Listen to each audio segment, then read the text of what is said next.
A question of privilege. Bret Harte. Francis. It was Andrew Jackson Sutter who, despising Mr. Cutter for remarks he heard him utter in debate upon the floor, swung him up into the skylight, in the peaceful, pensive twilight, and then carelessly proceeded, making no account what we did to wipe up with his person casual dust upon the floor. Now a square fight never frets me, nor unpleasantness upsets me, but the simple thing that gets me now the job is done and gone, and we've come home free and merry from the peaceful cemetery, leaving Cutter there with Sutter. That maybe just a stutter on the part of Mr. Cutter caused the loss we deeply mourn. Some bashful hesitation, just like spell and punctuation, might have worked an aggravation onto Sutter's mournful mind, for the witnesses all vary as to what was said, and nary a galoot will toot his horn except the way he is inclined.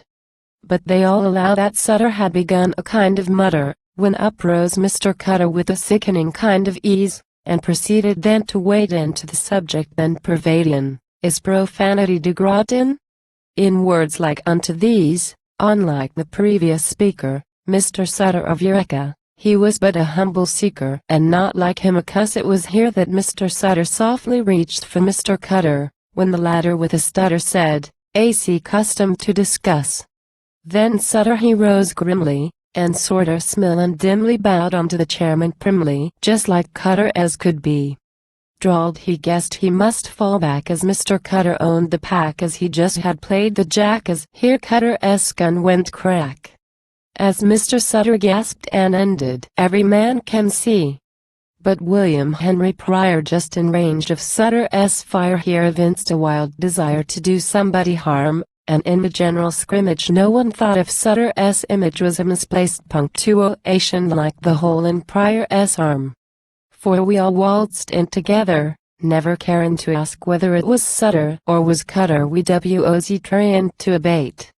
But we couldn't help perceivin', when we took to inkstand heaven, that the process was relievin' to the sharpness of debate, so we've come home free and merry from the peaceful cemetery, and I make no commentary on these simple childish games. Things is various and human, and the man ain't born of woman who is free to intermeddle with his palace intents and aims.